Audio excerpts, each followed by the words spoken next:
When I became governor, South Carolina was hurting.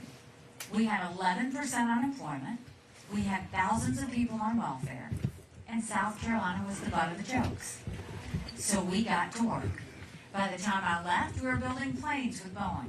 We were building more BMWs than any place in the world. We brought in Mercedes-Benz, we brought in Volvo, 5 international tire companies. They were referring to our state as the beast of the Southeast, which I still love. We announced jobs in every county in the state. We moved from an 11% unemployment down to 4%. And we acknowledged some real truths. We said if you have to show picture ID to buy Sudafed, if you have to show picture ID to get on a plane, you should have to show picture ID to protect the integrity of the election process. We passed voter ID in South Carolina. We passed one of the toughest illegal immigration laws in the country. We passed tort reform. We did pension reform. We cut taxes. We paid down our debt. We built up our coffers, and South Carolinians were proud. And by the time I left, we were named the friendliest state in the country, the most patriotic state in the country, and the #2 state in the country people were moving to. And then I got the call for the United Nations. And my honest answer was, I don't even know what the UN does. I just know everybody hates it. I wasn't wrong about that. But when I got to the UN, I wanted countries to know what America was for and what America was against. I didn't care if they didn't like me, but I wanted them to respect America. And we got to work. We pulled ourselves out of the Iran deal. We moved the embassy from Tel Aviv to Jerusalem. We pushed China to pass the largest set of sanctions against North Korea in a generation and stop their ballistic missile testing. We got out of the farce that was the Human Rights Council. We pulled ourselves out of the Paris Climate Agreement. We stopped any U.S. taxpayer dollars going to the Palestinian Refugee Organization. But the best thing that we did, we took the kick me sign off of our backs, and America was respected again at the UN. Now I'm running for president. And I don't need to tell you how bad things are. You don't have to turn on the news to see it. You feel it when you go to the grocery store. You feel it when you go to the gas station. You feel it when you make your mortgage payment, your insurance payments. Everything that we have to pay has gone up. And I would love to tell you that Biden did that to us. And he sent us down this roller coaster of socialism that's dangerous, that we have to stop. But I've always spoken in hard truths, and I'm going to do that with you today. Our Republicans did that to us too. You go back and look at that $2.2 trillion COVID stimulus bill that they passed with no accountability. They expanded welfare that's now left us with 80 million people on Medicaid, 42 million Americans on food stamps. That's a third of our country. And did Republicans try and make it right? No. They doubled down and opened up earmarks and pet projects for the first time in 10 years, pushing through 7,000 of them last December. Want to know how they spent your money? $30 million on an honors college in Vermont, $10 million to tear down a hotel in Alaska, $7.5 million on a courthouse in Colorado, and the list goes on. In the 2024 appropriations budget, Republicans put in $7.4 billion worth of earmarks and pet projects. Democrats put in $2.8 billion. So now you tell me who the big spenders are. $34 trillion in debt. All while 1 in 6 American families can't afford their utility bill. 60% of Americans are living paycheck to paycheck. 50% of American families can't afford diapers. Homelessness is up 12%. Over 650,000 Americans are homeless. Social Security will go bankrupt in 10 years. Medicare will go bankrupt in 8. Then you look at our education system. Everybody wants to blame COVID for education. We had problems with education before COVID. Do you know right now in America, only 31% of 8th graders are proficient in reading? 31%. Only 27% of our 8th graders are proficient in math. If we don't do something and do something quick, we're going to be in a world of hurt 10 years from now. And then don't get me started on the border. It is an absolute dereliction of duty what's happening on that border. And I've been to the border, and I didn't pull a Kamala, go and come back. I went 400 miles down that border. You're not ready for what I saw. Mounds of clothes, mounds of shoes, paraphernalia, rape areas that the women and girls have to walk through. When you get up in the morning, you get your coffee and you watch the news. When these ranchers get up in the morning, they get their coffee and they go see if anybody died crossing the fence. They pick up whatever little kids were left behind and turn them over to Border Patrol. I met with multiple sheriffs. They said before 7 a.m. they round up whatever illegal immigrants they can find. They turn them over to Border Patrol. Border Patrol documents them and releases them until their court date years from now. And when I asked Border Patrol about their job, they said, you want to know what we do? We're glorified babysitters. They don't let us do our job. 8 million illegal immigrants have come to that border. 300,000 just this past December. 17 on the terrorist watch list in 1 month. More fentanyl crossed the border last year that would kill every single American. Ooh. Number 1 cause of death for adults 18 to 45? Fentanyl. And don't think for a second China doesn't know what they're doing when they send it over. And then my parents taught me, you take care of those who take care of you. But I'm going to ask you for taking care of those who take care of us. Right now in America, over 35,000 of our veterans are homeless. 1 in 3 veterans suffers from PTSD or thoughts of suicide. We lose 22 heroes a day to suicide. If a veteran needs a doctor's appointment, on average, it takes 29 days. Why 29 days? Because on the 30th day, they can go to the doctor or hospital of their choice. So midway through the 29 days, they get a call to reschedule, and the clock starts all over again. It's shameful how we treat our veterans. And if you turn on the news to see what Congress is doing in D.C., what has Congress done for you lately? Anything? Nothing. You know, they have one job. It's to make sure they give us a budget on time. Do you know Congress has only given us a budget on time 4 times in 40 years? 4 times in 40 years. You know what I say to that? No budget, no pay. We've got to start doing that.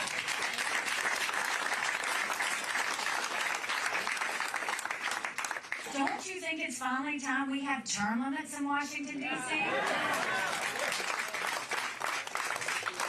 Don't you think we need to have mental competency tests for anyone over the age of 75? Now, I'm not being disrespectful when I say that. We all know people over 75 that can run circles around us. And then there's Joe Biden. Right now, Congress is the most privileged nursing home in the country. These are people making decisions on our national security. These are people making decisions on the future of our economy. This is nothing to play with. We need to know they're at the top of their game. So that's a lot of bad, right? It's hard to find anything good. But now I'm going to tell you what I told South Carolinians when I became governor. No more whining. No more complaining. Now we get to work. How do we fix it? When it comes to the economy, the first thing we do is claw back to over $100 billion of unspent COVID dollars that are still sitting out there. Instead of 87,000 IRS agents going after middle America, let's go after the hundreds of billions of dollars of COVID fraud. 1 out of every $7 was spent fraudulently. If 8% of our budget is interest, quit borrowing. Cut up the credit cards. You have to balance a budget every day. Chris and I had to balance a budget as governors. Why is Congress the only group that refuses to balance a budget? We'll stop the spending, we'll stop the borrowing, we'll eliminate the earmarks, and I will veto any spending bill that doesn't take us back to pre-COVID levels. That will save us trillions. We will take as many federal programs as we can and send them down to the states. That will reduce the size of the federal government, but it will empower people on the ground. Think healthcare, think welfare, think education. If we moved all of that down, it would make a huge difference. Do you know right now, 70% of federal employees are still working from home 3 years after COVID? Do you know 75% of most of our agencies are still sitting empty? We're paying for that. We got to cut that out. And we have to open up the middle class. Right now, we're watching the rich get richer and the poor get poorer. We have to let the middle class breathe. That's why I will eliminate the federal gas and diesel tax in this country.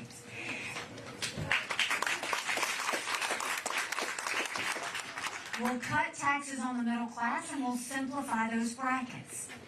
We'll make sure that we go and instead of having all of these temporary tax cuts on small businesses, we'll make the small business tax cuts permanent. They made the corporate tax cuts permanent, but they made the small business tax cuts temporary. We will make sure if they really care about small businesses, then we'll make those tax cuts permanent. But when we do that, that's when we'll start to pay down our debt, stop the reckless spending, and get our economy back on track. Now, with education, we knew if a child couldn't read by 3rd grade, they were 4 times less likely to graduate high school. So in South Carolina, we started holding them back instead of pushing them forward. We need to do that. We need to bring in their parents. We did reading remediation programs, and we set our kids up for success. We've got to do that all over this country. We have got to get our kids reading again. No parent should ever wonder what's being said or taught to their child in the classroom. We need complete transparency in the classroom.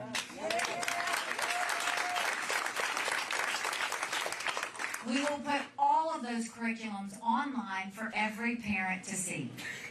As parents, we have one job. That's to make sure that we do the best for our kids. That's why every parent needs to decide which school their child goes to or what mode of education they get.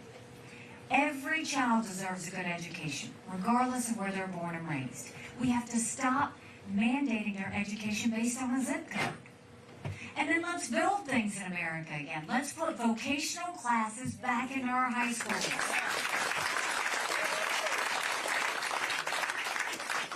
In South Carolina, we had apprenticeships all over our state. We taught our kids how to build the things we were making. That gets them invested in the economy before they even get out of school. And as a point of personal privilege, for all you girl dads out there, and all you strong moms, we have to raise strong girls. Strong girls become strong women. Strong women become strong leaders. And none of that happens if you have biological boys playing in girls' sports. We got to cut that out.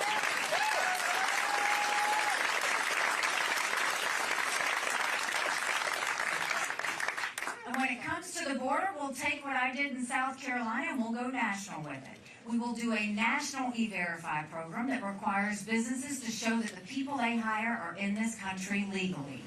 We will defund sanctuary cities once and for all. No more safe havens for illegal immigrants.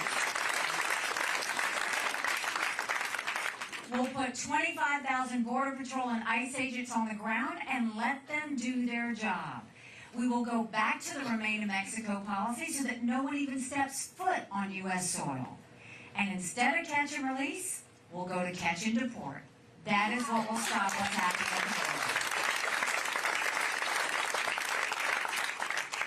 And when it comes to our veterans, we've all seen the images when our men and women deploy and the tears that are shed.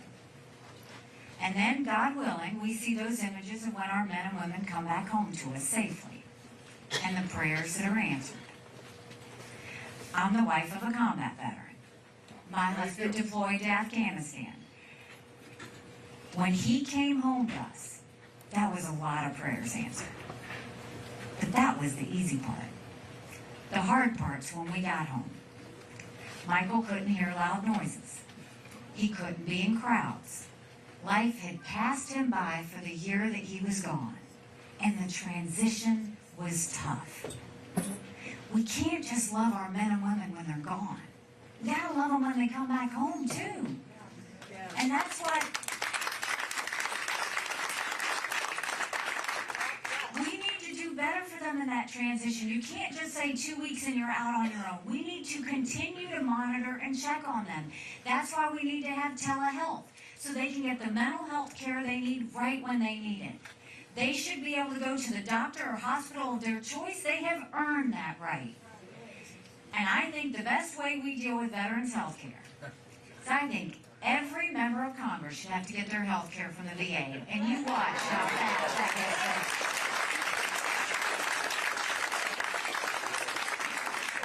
You know it's going to be the best health care you've ever seen if we do that.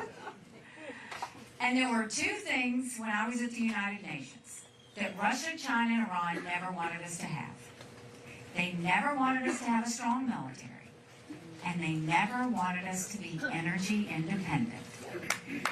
We won't be energy independent. We will be energy dominant.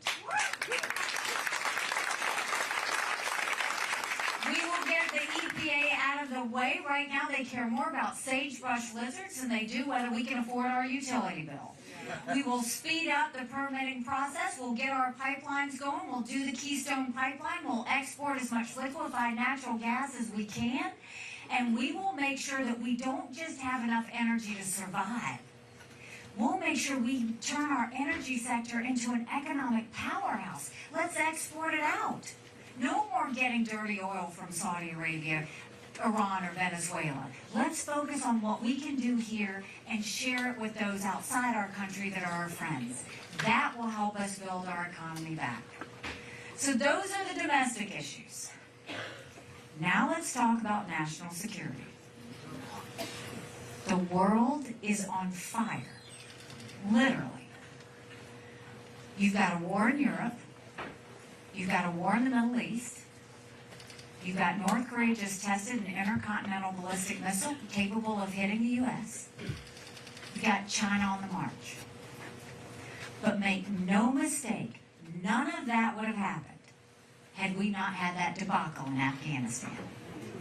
The idea that my husband and his military brothers and sisters who serve there had to watch us leave Bagram Air Force Base in the middle of the night without telling our allies who stood shoulder to shoulder with us for decades because we asked them to be there. Think about what that told our friends. More importantly, think about what that said to our enemies.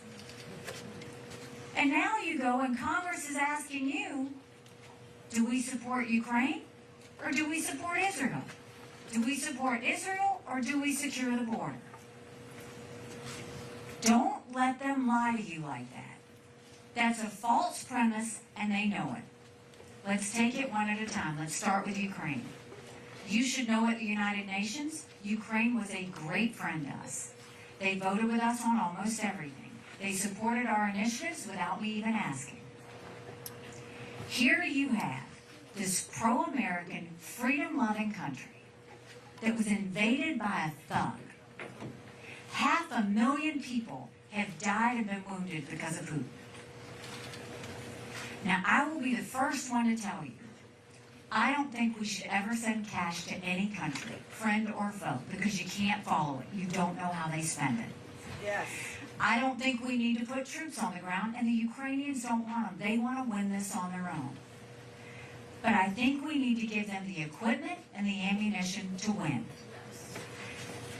Now, for any of you that say, why should we care about you? It's the overflow room. It just said, okay. Now, for any of you that say, why should we care about Ukraine? That's a legitimate question for you to ask. The problem is no one's giving you the answer. I'm going to give you the answer. Because every day at the United Nations, I saw terrorists, tyrants, and thugs are actually very transparent. They're amazingly transparent. They always tell us what they're going to do. Hamas said they were going to go into Israel. China said they were going to take Hong Kong. Both those things happened. Russia said they were going to invade Ukraine. We watched it. China said Taiwan is next. We better believe them. Russia said once they take Ukraine, Poland and the Baltics are next. Those are NATO countries. That puts America at war. This is about preventing war. It's always been about preventing war. And we know Putin's hit rock bottom. We know that because he's lost 87% of the troops that he started the war with. They've raised the draft age now in Russia to 65.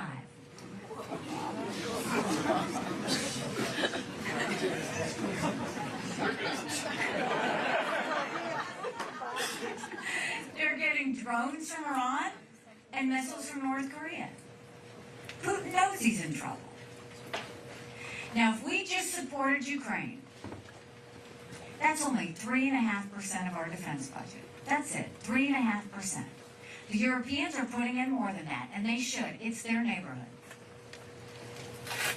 Now let's go to October 7th. I'm haunted by what happened in Israel.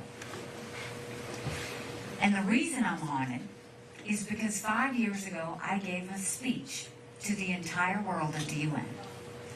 And I told them about these maps. These maps were held by Hamas. And it said if they could break the barrier into Israel, it was how they were going to kill as many Jews as fast as they could. And it happened. Now, for any of you that say, why should we care about Israel? God help us if we don't get this one right. Israel is a bright spot in a tough neighborhood. They are the tip of the spear when it comes to defeating terrorism. It has never been that Israel needs America.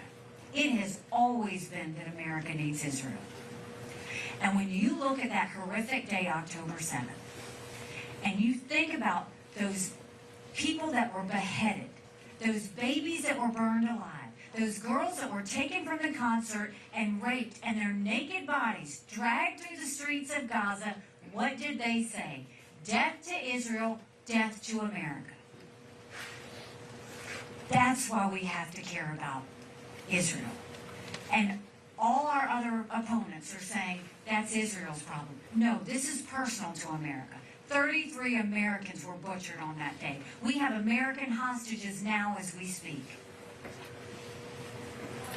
Evil. It is evil. Now you remember, I said Putin had hit rock bottom, right? Well, that horrific day of October 7th, that was Putin's birthday. Who's the happiest man in the world right now? Putin. Why? Because we took all our eyes and resources off of Ukraine, and what did we do? We moved it to Israel.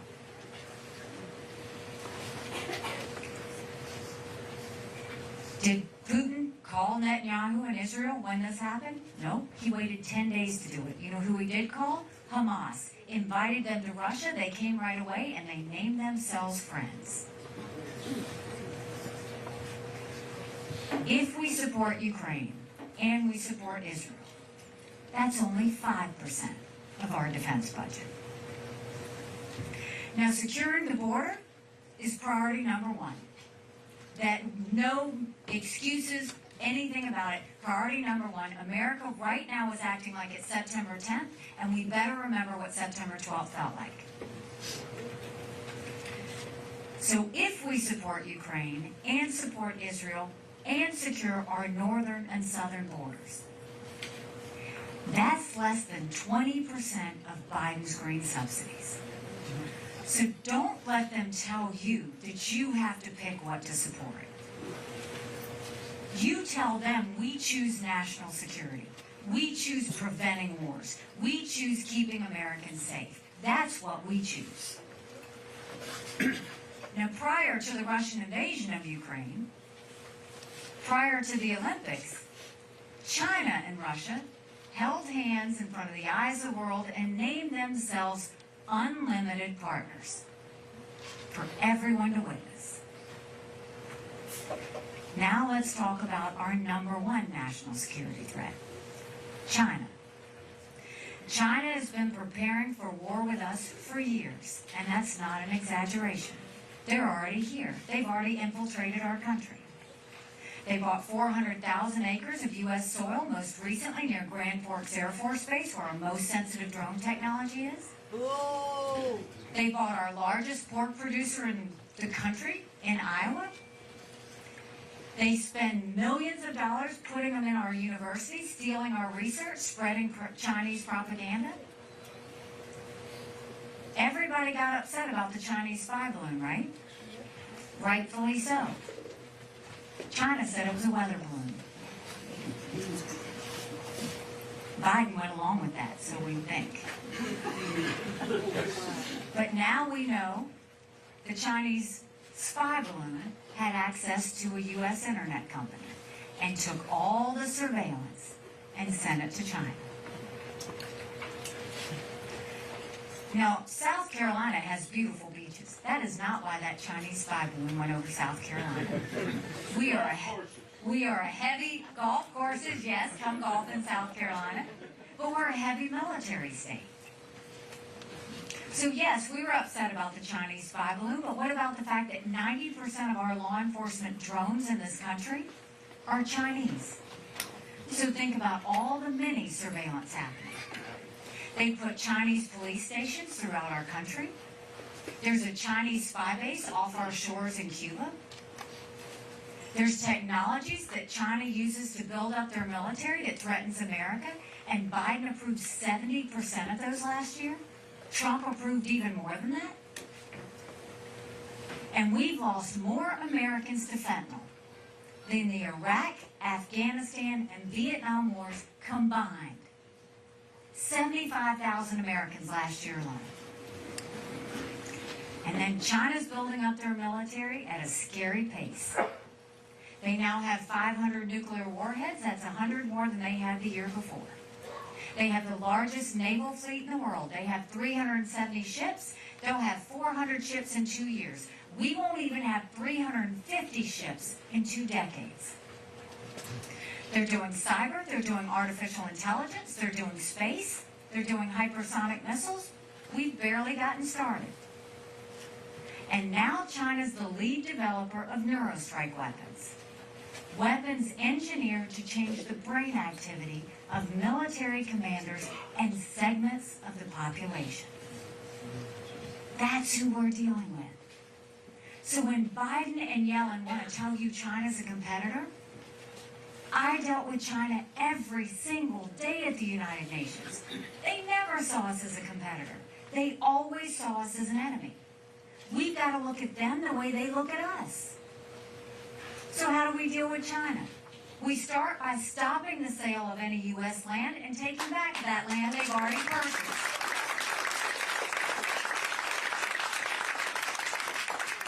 We go to our universities and we say, you either take U.S. money or you take foreign money, but the days of taking both are over. We get that foreign infiltration out of our schools.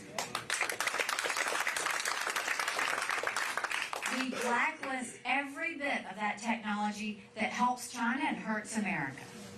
And we go to China and say, we're going to end all normal trade relations with you until you stop murdering Americans with fentanyl. You watch how fast they move because they need our economy. And then we focus on building up our military. Strong militaries don't start wars. Strong militaries prevent wars. And that doesn't mean throwing a bunch of money at the Department of Defense. It actually means cleaning it out, getting rid of the bureaucracy, getting rid of the slowness, getting them to quit playing favorites with defense contractors. Get rid of the programs in the Department of Defense that do nothing towards helping strengthen a military man or woman that are trying to protect our country. And for goodness sake, they have got to stop these gender pronoun classes. It's demoralizing our military.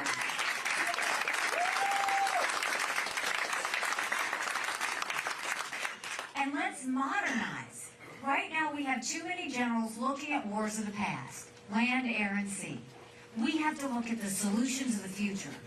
That's cyber, that's artificial intelligence, that's space, that's hypersonic missiles, that's submarines. That's what we need to be focused on. And when we do that, that's when China will be back on their heels. Now, to tie this up, there's a reason the Taiwanese want the U.S. and the West to support Ukraine.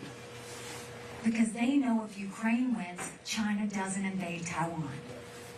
There's a reason the Ukrainians want the U.S. and the West to support Israel. Because they know a win for Iran is a win for Russia.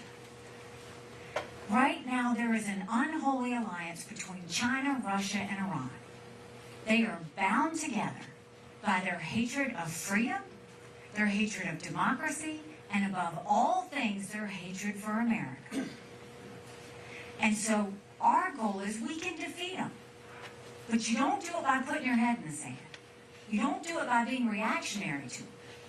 You do it by letting them know what we expect of them. That's when we get things back on track. So we have the domestic answers. We have the national security solutions. But the first thing we have to do is end this national self-loathing that has taken over our country. The idea that they say America's bad or rotten or racist. I was elected the first female minority governor in history. America's not racist, we're blessed. Our kids need to know to love America. They need to be saying the Pledge of Allegiance when they start school every day.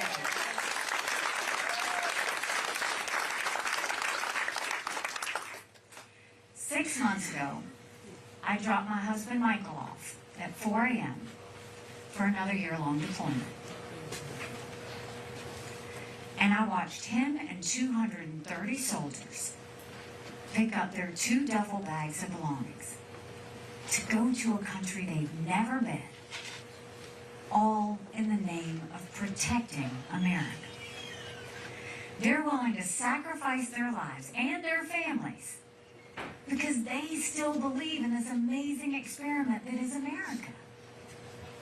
So if they're willing to sacrifice for us there, shouldn't we be willing to fight for America here? Because we have a country to save. But in order to do that, we've got to acknowledge some hard truths. Republicans have lost the last 7 out of 8 popular votes for president. That is nothing to be proud of. We should want to win the majority of Americans. But the only way we're going to win the majority of Americans is if we go forward with a new generational leader that leaves the negativity and the baggage behind.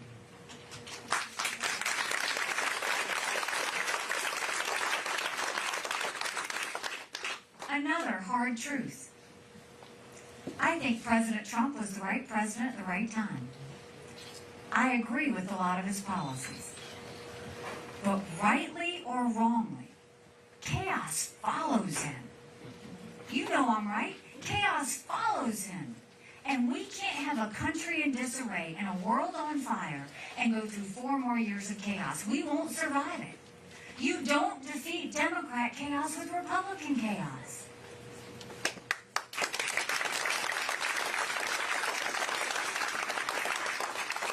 And we can't afford another nail-biter of an election. You look at all of these polls head-to-head against Biden. Trump is right there head-to-head. On a good day, he's up by 2 points. Wall Street Journal had him up by 4. I am in every single one of those polls. I defeat Biden by 17 points.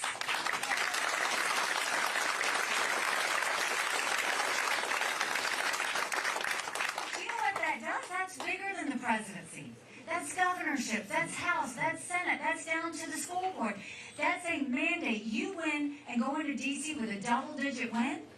That's a mandate to stop the wasteful spending and get our inflation under control. That's a mandate to make sure our kids can read again and go back to the basics on education. That's a mandate to secure our border with no excuses. That's a mandate to bring law and order back to our country. And that's a mandate for a strong America that we can be proud of. Don't you want that?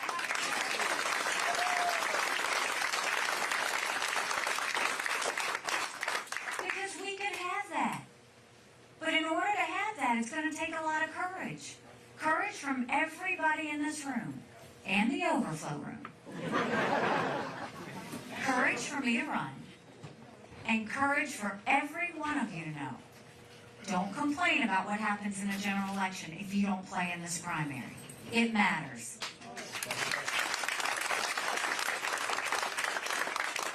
Someone asked me when I announced why I was running. I said, my parents came here 50 years ago to an America that was strong and proud and full of opportunities. I want them to know that country again. I'm doing this for my husband Michael and his military brothers and sisters. They need to know their sacrifice matters. They need to know that we love our country. I'm doing this for my daughter who just got married, and I saw how hard it was for her and her husband to buy a home. The average home buyer in America is 49 years old. And I'm doing this for my son, who's a senior in college. And I am tired of watching him write papers of things he doesn't believe in just to get an A. That's not us. That's not America. And for the first time, 81% of Americans don't think their kids are going to live as good of a life as we did. We can't be okay with that. I'm not okay with that. We do have a country to save. But I'll tell you this.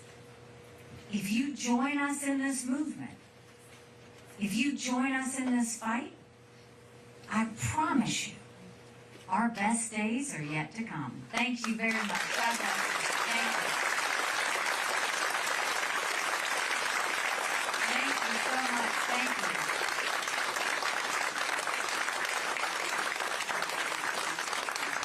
Thank you, thank you. So we are less than 3 weeks out from the primary, and things are getting excited and heated and everything else. And you know, I have done over 150 town halls like this. And my friends in the press corps who have had to go through and follow all of it, God bless them, can tell you I don't talk about opponents. I never have. I don't think you want to hear it. I've always assumed you want to hear solutions and where we're going. Don't clap yet. Don't clap yet. Because now we are less than 3 weeks. And I gotta call it like I see it. So President Trump has shown me some attention these days. I gotta say I love it because I know that means he sees what we're seeing. But literally, these temper tantrums that he's having and these commercials that I'm seeing that you're watching, every one of them is a lie. Ask any fact checker, every one of them is a lie. I never once raised taxes on the people in South Carolina, nor would I. I think government makes way too much money. I want them to make less than that. And so there was the corporate group in South Carolina, the Chamber of Commerce, the Trucking Association, pushed me constantly because they wanted me to raise the gas tax. And I kept saying no, no, no. Killed it every time. Finally, they come back and they say, we gotta have it. I go, okay, you want the gas tax? We'll increase the gas tax if you give me 5 times that deduction in income taxes. They wouldn't do it. We only cut taxes. We cut taxes on small businesses. We cut taxes on veterans. We cut taxes every chance we got. So with him running these commercials, none of it's true. What is true is President Trump proposed a 25-cent gas tax increase on all of us back in 2018. Another thing that's true is everybody talks about how good the economy was under Trump, and it was, right? At what cost? He put us $8 trillion in debt in 4 years. Our kids will never forgive us for that. We're now trying to dig out of it. As an accountant, I can tell you, you can have a good economy, you don't go in debt to get it. Because all you're doing is just borrowing money that you've got to pay back later. And we can't afford that anymore. So I've said my piece. Now we're going to open it up for questions. I should have 2 people with microphones. If you just raise your hand, they'll come find you, and we will turn the questions on y'all. Yes, sir. Thank you for your service. He won't give it to you because he doesn't want you to run off with it. Can you hear me? I can hear you. Okay. My name's Jeff Katz. I'm a retired Air Force colonel God bless. from the Air Force. I appreciate all your comments on the veterans, number one. Number two, I'm finding right now, my wife has dementia, and I'm finding that I'm getting absolutely no support from the VA at all. If I had dementia, they'd help. But because I have to take care of her 24/7, I get no respite, I get no support. And when I call them, they tell me that I should call Easter Seals. So I'd like you to add that to your veterans pocket. And it is. And if you look at my veterans plan, what it says is that we have to take care of spouses. I will tell you, every time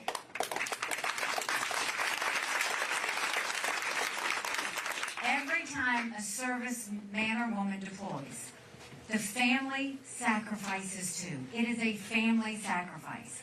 And no veteran, and I hate that you're going through this, no veteran should sit there and have to worry about their spouse not getting care after everything they sacrificed for us.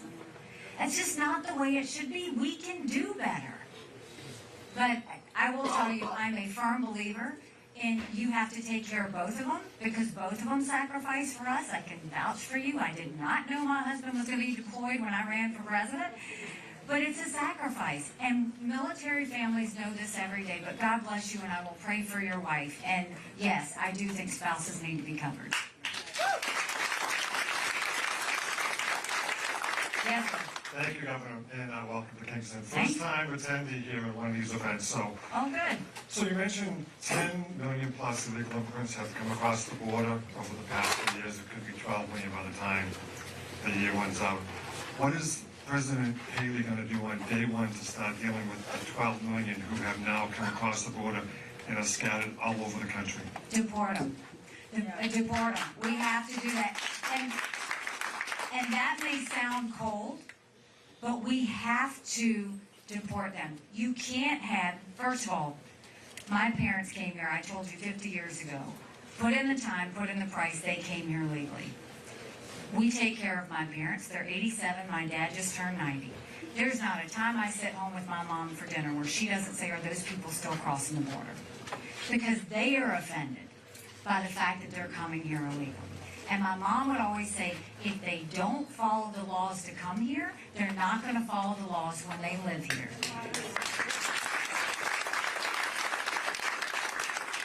We are a country of laws. The second you stop being a country of laws, you give up everything this country was founded on. You've got people waiting in line right now to come into this country. We shouldn't allow people to skip the line. And you got, Biden just gave temporary protective status to 500,000 Venezuelans. That's 500,000 social security numbers, that's 500,000 driver's licenses. And I saw at the UN what happens when you do that, because they pick up the phone, they call their family members, and they're like, look what we got.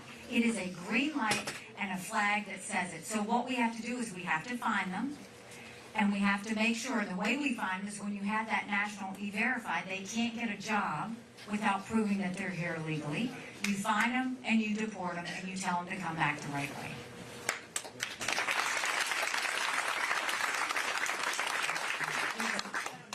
Yeah. You yell it loud, and I'll yell it back. How about that? So I'm an independent, like a lot of people in the state of New Hampshire, and I'm also supporting you. But I'm still on the fence about whether I should vote or not, and here's why. So two of my ancestors signed the Declaration of Independence, so I feel like democracy is in my blood. And democracy is the most important thing to me. So let's say this doesn't work out, and you don't become the nominee, and you somehow end up as vice president to Donald Trump. Can you say right here, right now, that you always support the Constitution of the United States of America? Yes. Over any antics that some dictator might have to just end the life? Because I don't want to support anyone that would do that. Okay, let me put your mind at ease. First of all, I don't play for second. I never have, and I'm not going to second.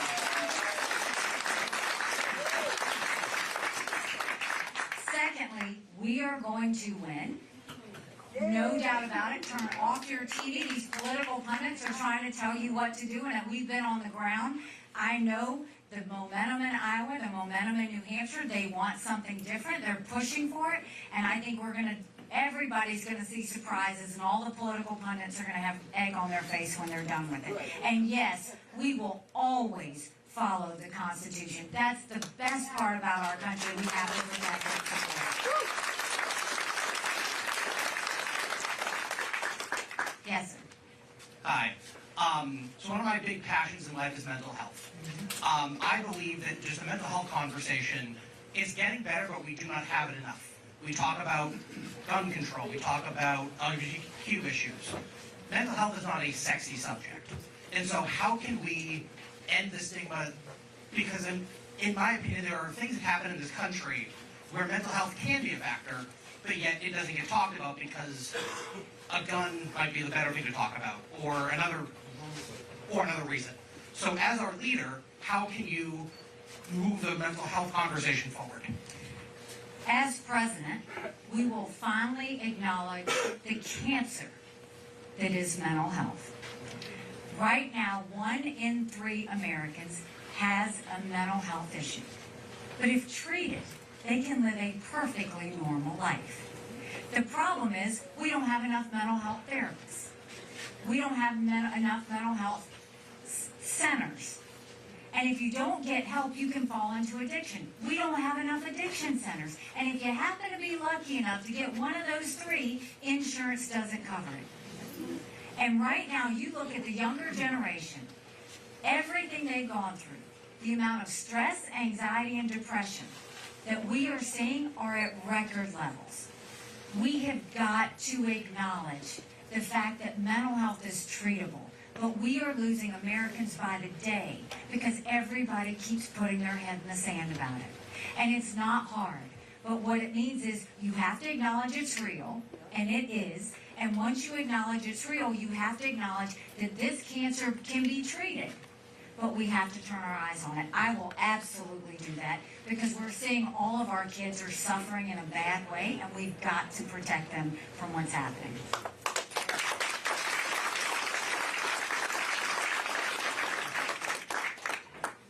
I see both of you going to the same person.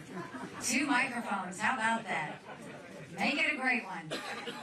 So many of the issues, when they reach the House or bills that need to be passed, you can't pass them healthcare reform or any of the other ones because you've got Congress, they're voting, like, I'm looking for term limits and that sort of thing. But so how do you get those things through when they're like, this is a cushy job, why would I vote against this? They have their own retirement, their own health care, it's not the same as Social Security. How do you fight that upward battle? That's a great question. So, when we talk about wanting term limits, we'll start there and then I'm going to go to the bigger answer to your question. You talk about term limits. We all know Congress is never going to vote themselves term limits, right? So we don't wait for them to vote for it. What we do is I will have a Haley term limits pledge that everybody has to fill out when they file to run for office, incumbent or otherwise. And then I'm going to give you all of that information. You're going to know who signed it, you're going to know who didn't sign it, and you're going to be able to ask them why they signed it or why they didn't. And then when you get enough term limit pledge signers in Congress, then we can move forward on getting them to vote on it. So everything I've ever done, from governor to ambassador, is from the outside in. I use the people to push the pressure to what we want to get done. Now, the other thing is, how do you get Congress to work, right? Because they're not working. It's not what I say, it's what I've done. I will do the same thing as president that I did as governor.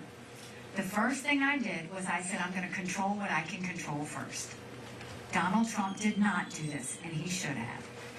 I replaced the head of every agency, whether they were doing a good job or not. I wanted to freshen it up. The second thing is I made sure that those agency heads knew what their constituent needed. So agriculture, they knew agribusiness, the challenges, the successes that farmers would go through.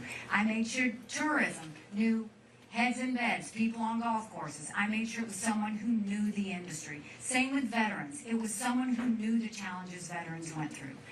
Then I went and sent in teams into every agency to clean up those agencies. Pull down the bureaucracy, pull down the red tape, get rid of any problem children, because there are always some, In some cases, we tweaked agencies. In other cases, we gutted agencies. And then I had them start doing 90-day benchmarks. They had to start showing a return on investment to the taxpayers, that we showed every 90 days to show that that was now mission focused. They weren't trying to be all things to all people, but they were going back to what their focus was. And then I saw that they were spending money because they were worried they weren't going to get the same amount of money the next year. So I put all of their spending online for every taxpayer to see. And then we incentivized them to give money back to the taxpayers. And magic happened because they started to compete on who could be the most efficient and effective.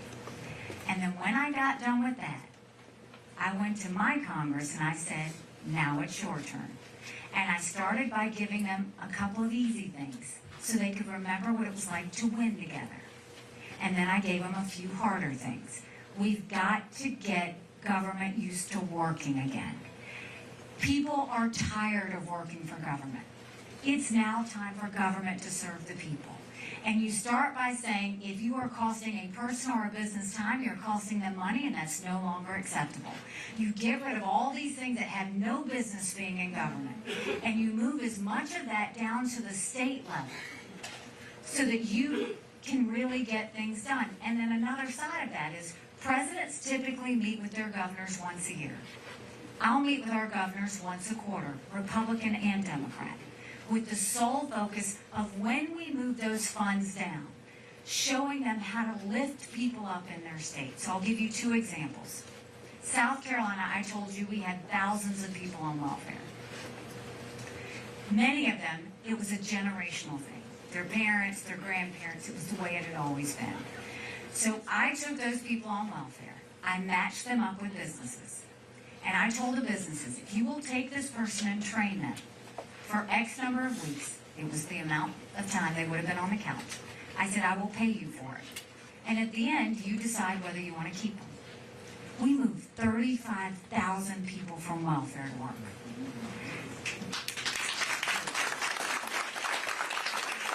We had family celebrations because so many of them, they didn't know how to find the training.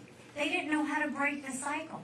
And they finally saw what it was like to be productive members of society and give back.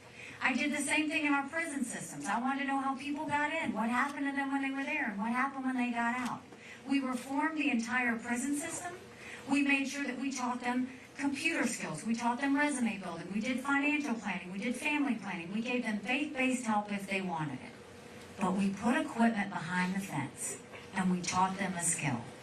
Now in South Carolina, when someone leaves the fence, they've got a job to go to the next day. We have the lowest recidivism rate in the country.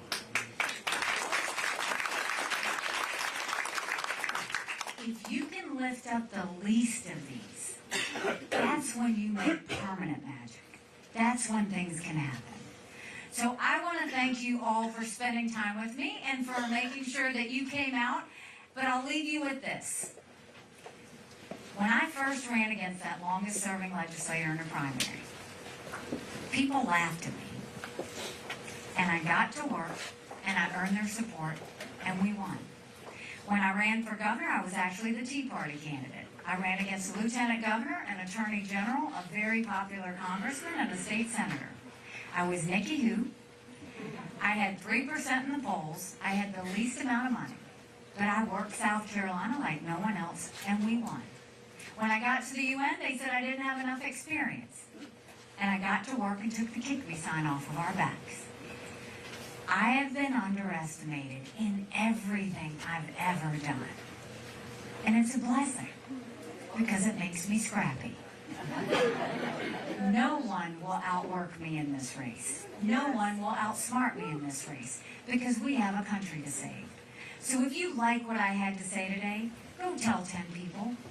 Go tell them to go to NikkiHaley.com. Go get a yard sign. Go volunteer. Go spread the word. And let's show them what New Hampshire has always done, which is you think for yourself, you do for yourself, and you lead the way in the process.